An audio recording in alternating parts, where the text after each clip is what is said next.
نہ ہی آپ کا کوئی منصب کام آئے گا، نہ ہی آپ کا کوئی عہدہ کام آئے گا. آپ بندہ جب مرتا ہے تو آپ دیکھیں اس کے جتنے دوست احباب ہوتے ہیں اس کے ساتھ صرف قبر تک جاتے ہیں، اس کے بعد وہ تنہا ہوتا ہے. اس کے بعد اس کے معاملات ہوتے ہیں، یا اس کے بعد اس کے جو اعمال اس نے کیے ہوتے ہیں بس وہ ہوتے ہیں. اگر اس نے اچھے اعمال کیے ہوتے ہیں تو اس کو اچھے جزا ملتی ہے، اگر اس نے برے اعمال کیے ہوتے ہیں تو اسے سزا ملتی ہے. تو آپ کے اوپر ہے کہ آپ کیا کر رہے ہیں. رمضان المبارک کا مبارک مہینہ ہے، ہم نے یہاں کچھ فضیلتیں اور برکتیں سنی. اللہ تعالیٰ کو راضی کرنے کا مہینہ ہے، اور یہ مہینہ تو ایسا مہینہ ہے کہ نبی کریم صلی اللہ تعالی علیہ وسلم نے ارشاد فرمایا. جب جبریل امین آئے اور جبریل امین نے کہا کہ اس مہینے میں رمضان کو کوئی شخص پائے اور وہ شخص ہلاک ہو جائے اگر وہ اپنی مغفرت نہ فرما لے. اللہ اکبر. یعنی اگر رمضان ہمارے درمیان آ گیا اور ہم نے نیکیاں کر کے، گریہ وزاری کر کے، نیک عمل کر کے ہماری مغفرت نہیں ہوئی، ہم تو برباد ہو جائیں گے. جبریل امین علیہ السلام کی اس دعا پر شفیع نبی رحمت صلی اللہ تعالی علیہ وسلم نے آمین کہا ہے تو ہم تو برباد ہو جائیں گے. تو ہمیں تو ہر حال میں، ہر صورت میں، ہر طریقے سے اس مہینے میں اپنی مغفرت کروانی ہے. اگر رب کی رحمت ہمیں بلا رہی ہے تو ہم بھی حاضر ہیں، ہم بھی مانگ رہے ہیں، یا اللہ تو بخشنے والا ہے، تو قادر ہے، تو رحمان ہے، اگر تیری رحمت ہمیں پکار رہی ہے تو ہم بھی گناہگار ہیں، سیاہکار ہیں، مولا ہمیں بخش دے. اللہ ہم سے راضی ہو جا. گڑ گڑائیں، مانگیں. جہنم سے آزادی کا عشرہ آئے گا. اب آج یا کل مغفرت کا عشرہ ہے، اب مانگیں، اللہ سے مغفرت مانگیں. پھر وہی کہوں گا there is no other option کہ آپ سمجھیں کہ میں نہ روزے رکھوں اور میں کچھ بھی نہ کروں. آپ سوچیں آپ کیا کر رہے ہیں، اپنے آپ کو آپ ہلاکت میں ڈال رہے ہیں. کوئی آپشن نہیں ہے آپ کے پاس. اگر میں اس کی سزاؤں کی طرف آؤں اور میں اس کی سزائیں بتاؤں تو کسی میں اتنی تاب نہیں ہے، کسی میں اتنی ہمت نہیں ہے کہ ان سزاؤں کو برداشت کر سکے. تو سنیے، اللہ کے حبیب صلی اللہ تعالی علیہ وسلم نے معراج کی رات دیکھا کہ لوگوں کو ٹخنوں کی یعنی کہ رگوں سے الٹا لٹکایا ہوا ہے اور فرشتے ان کی بانچوں میں اس طرح ڈال کے ان کے جبڑوں کو چیر رہے ہیں. کیا ممکن ہے کسی کے لیے وہ عذاب سہ سکے؟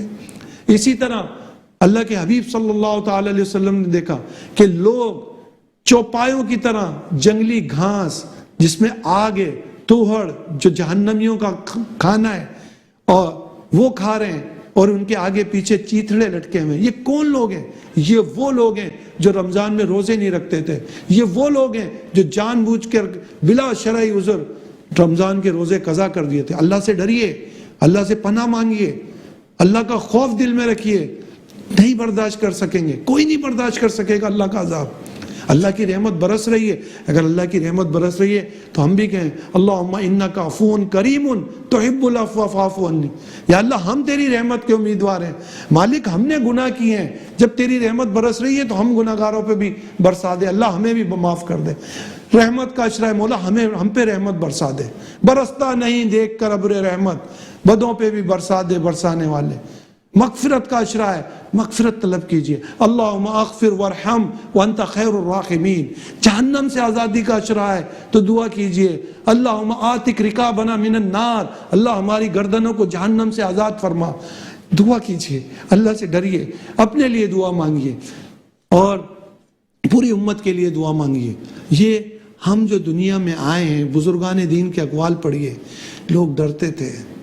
لوگ حضرت ابو بکر صدیق رضی اللہ تعالیٰ عنہ نے فرمایا ایک تنکے کو اٹھا کے کاش میں تنکا ہوتا. لوگ اپنے حساب و کتاب سے ڈرتے تھے، اللہ کے خوف سے ڈرتے تھے.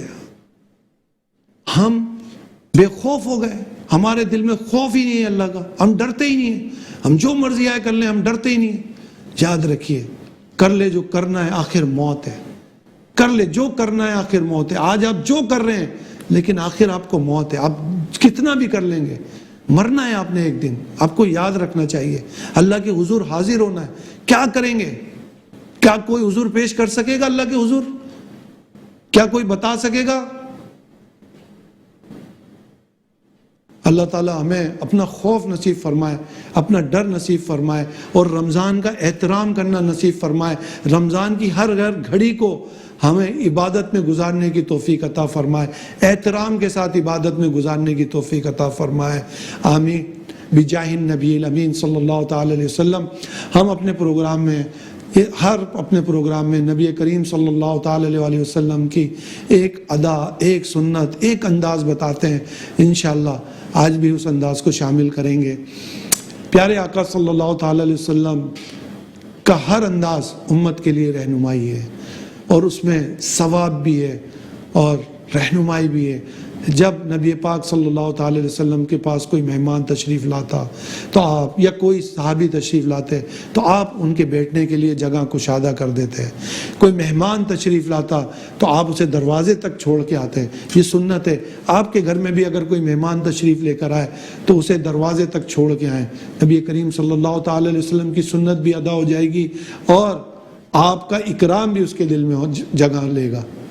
اسی طرح جب خاتون جنت جگر گوشہ رسول صلی اللہ تعالی علیہ وسلم آپ کے گھر تشریف لاتی تو آپ کھڑے ہو کے ان کا استقبال فرماتے۔